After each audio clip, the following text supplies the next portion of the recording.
Hi, Sherry. We have an awesome video today. Oh, what is it? It's called Antique Magic Volume 1.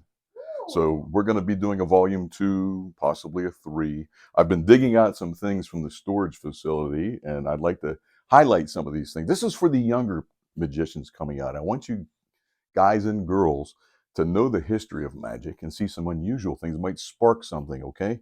Uh, we did something when we were younger. We would read. Now everything's online. It's a whole different ballgame. But anyway, let me show you a few things. Now, you guys got to bear with me. These are some things that are obscure.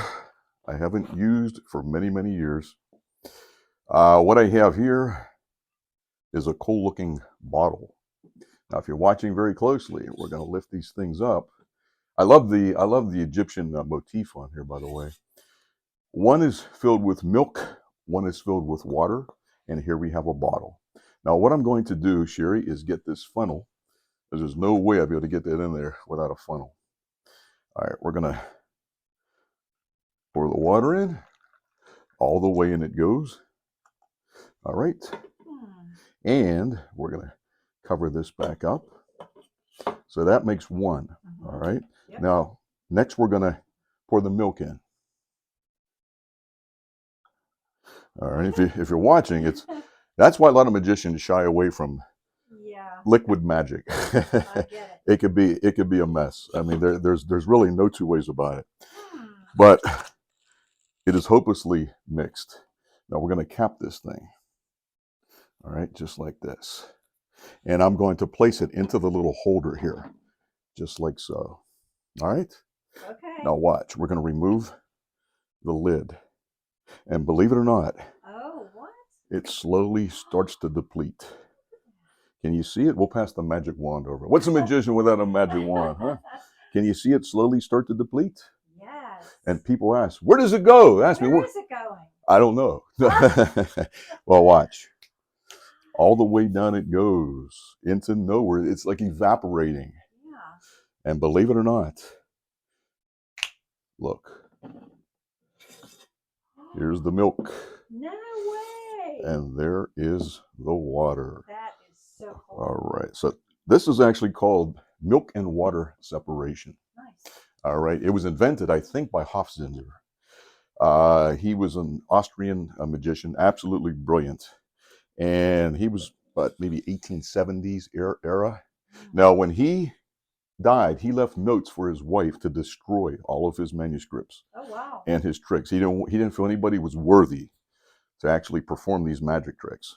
So, but thank goodness. You bought it. Well, no, not me. One guy, years later after he died, Ottokar Fishkar, he managed to get a lot of his manuscripts, and he wrote a book. And modern day, we have an individual, Richard Hatch, that had come up with the Hofzinser book. And I have it. It's a really cool book. I should have brought it along, but I really didn't have a chance. Anyway, moving along. Bob Kline was a friend of mine. He was a modern day magician. You remember Bob Kline? Oh, I know Bob, yeah. I actually went, Michael, our son, who's 31 now, he was about 5 years old. We went to his cabin a few times up in Conneaut Lake, PA. Nice. Bob and his wife, Billy, were fantastic people. Here's one of a more unique items. It's called Skinny the Graveyard Ghost. Now, the person that got this off called him Bones, so we're just going to leave it on there. But we have a pack of cards. We could genuinely give it a shuffle, and I could remove any card. It doesn't matter. You're not forcing anything. If you look at that card, please. Mm-hmm. We're going to push it halfway into the pack. We'll push it all the way in. All right? Now, I'm going to place the cards into the tombstone, actually. Ooh. Yeah, pretty cool. And I've used this at different Halloween shows throughout the years. Yeah. So all the way inside it goes. Now we're going to try and bring these bones to life. Bones! I actually dug him up. Will you try and find the playing card, please? If you need help, I'll give you a hand here, okay? Let's see what happens. I see something moving, Sherry. Look at that. Can you see? Oh my goodness. Let's see what happens. Come on, Bones. You can do it. Let me give you a hand here, Bones. Come on. We're going to... There you go. Oh, all the way up. Wow. Whoa, did you see that? Oh, you're pretty good, Bones. All right. This, like I said, is Skinny the Graveyard Ghost. It's an excellent effect. Not many were made. And Bob Kline was a great guy. And and he was fantastic. But anyway, let me show you a few more quick things here, okay? What I have here is something that's very unique. This is a candle. Now, this is pretty cool. This is a candle that's patterned after the Okito candle, okay, which was, I believe, Theo Bamberg. If you do some research, the Bambergs were a fantastic family in the 1800s, and they even went up into the early 1900s. And this is patterned after it, but we're going to light this. And if you notice, Sherry, the candle is red. Yes. It's a red, all I have to do is blow on it. Oh! Woo! And it changes Look at to that. white. Wow. Simply amazing. Very Will cool. the wonders never cease? All right. Now you know what? Robert Houdin used the magic wand in his act quite a bit. So I figure if it's good enough for Robert Houdin, it's good enough for me. Oh, look at this. Wow, We have a beautiful bouquet of flowers. All right. I'm going to toss this stuff around a little bit, okay? All right. Now let me show you. This is kind of neat. This is really cool. There's a lot of different types of ball vases that I have. This is a unique one here. We're going to more or less get this ball. And if you'd like, you could actually vanish it. It doesn't matter. But I'll just put it in my pocket for now. And we're just going to cover up the vase like so. Nice. Okay? Now watch. You say the magic words, hocus pocus, fish bones will choke us. Upon opening, it has reappeared. Not just reappeared, it's an actual three-dimensional ball. Oh. This is a version of the Morrison pill vase, which is really cool, very unique. All right? And I got a couple more things to show you here. Okay. For the mentalists out there that like spook shows or what have you, this is pretty cool. Let me get this up a little bit. This is Robert Nelson's ghost gun. Now, this is a modified toy from probably the 40s, possibly the 50s. This is the kind of thing where you pull the trigger and it shoots. It doesn't actually shoot. It emits a beam of light. And there's a roll of film in there. It'll show whatever's on the film. Now, I'm going to turn the lights out. You won't be able to see too good because it's not nearly as dark as it should be. But if you watch, that's a skull right there. Oh my, So if that you, is yeah, if you small. want to lean in a little bit. Now this, now this can be adjusted. If it's a pitch black room, you can actually see it. Cool. Then when you take your finger off the trigger, it'll advance to the next item. See, it says beware. For some reason, it's backwards. All right, there you go. So it'll advance to different images. Now let me show you a little bit about this. I'll put this light back on. If this was a dark room, like it should be, you will be able to see it very clear. This is the adjuster. This can be turned to make the image bigger or smaller. Inside here, I'm going to show you what this is because nobody can really build this thing. Wow, I believe that's 16 millimeter film. Oh. So when you pull the trigger, it advances the film. Yeah. Okay, it'll go to the next image, which frankly, I'm surprised that it even still works, to be honest with you, because the film will deteriorate. But this is an ad from Nelson Enterprises. I believe he was from Columbus, Ohio, if I'm not mistaken. And it's called the Phantom Ghost Projector. That's cool. Okay, so it's really, really neat. What year was that? I'd say in the 50s. Wow. And what's cool is he modified the toy. Okay, first he got the film strip, a completely different film strip. He put spooky things on it. And he put a lesser strength light bulb. So when you're in a dark room, if you pull the trigger, if it was a powerful bulb, you can see a ray of light. This you can't. Yeah. So that really adds to it. All right, so moving right along, let's see. I have a couple more things here. Okay. Oh, Dante the magician. I've always been fascinated with the old-time magicians. I mean, these guys in the vaudeville days, they traveled by ox cart, horse and buggy. I mean, they had huge pieces of apparatus. I've always admired that. They were very hard workers.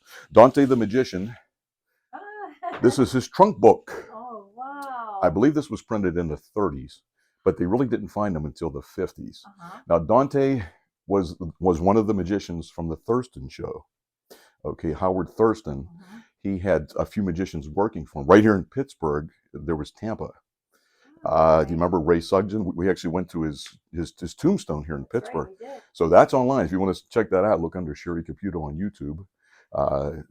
So you can actually see that. But anyway, he had him here in Tampa, all around the area in the United States. Dante traveled into the Middle East, Asia and so forth. Wow. Now, back in the 30s, I believe in Czechoslovakia, he performed a bunch of shows, but he had a problem getting paid. So he couldn't take his money out of the country. So what he did was he printed up these trunk books. Wow. Ingenious idea, because it tells a lot about him. He was a very, very brilliant man. Look at that. Yeah, he tells about a lot of his shows. That's so nice. He even talks about modern chiropractic, which is amazing. He said he had a pain going down his left leg, which we know that would be the sciatica. Right. And he felt certain he would be completely crippled, but he tried something new, chiropractic. Some nice pictures. Yeah, really, really Memories. interesting. Yes, it was one of the Wow. best ideas I think that he had. That's lovely. So that's the trunk book. All right. One of my favorite people from the past is Robert Houdin. Oh, yes. He was the French conjurer. He's known as the father of modern magic. If it wasn't for him, magic would not be where it is today. He brought it from the streets into the theater. He wore a tuxedo. He had gas jets along the stage. Elegant. Nice. One of his items, which I remade, is Antonio Diavolo. Well, I'll try and say that 3 times. But anyway, that is the trapeze artist. Right. All right, and I brought him out of storage. This is Antonio. Look at that. Yeah. If you want to zoom in on these labels I had, look at this. You can see on the side there. And I made the box with a lid anyway from zebra wood. Beautiful wood. Yes. Beautiful. We will take little Antonio out. Now, my version is completely electronic. Yes. Okay. Whereas Robert Houdin's was watchwork. Right. Mine is only 16, maybe 17 inches long from head to toe. I believe the original was about 37 inches. So I managed to get them down to about half the size. Now I'm going to pull them out. It's very delicate. Mm-hmm. All right. And inside, all of the contraptions are inside of there, which I will not divulge. It took me too long to build this thing to expose how this thing works. But if you'd like to see it, we gave the footage, the only footage available of me doing this, performing this, to Eddie Rivera from House of the Unusual. So if you go on YouTube and search House of the Unusual, Antonio Diavolo, you can see him do his routine where he goes on the trapeze, he goes upside down and does all that stuff. And my version, he vanishes at the end. That is pretty cool. right. Anyway, hey, you guys have been great. Thank you so much for stopping by. Look out for volume 2, maybe 3, 4. I don't know. We'll see how much stuff I can find. Have a great day.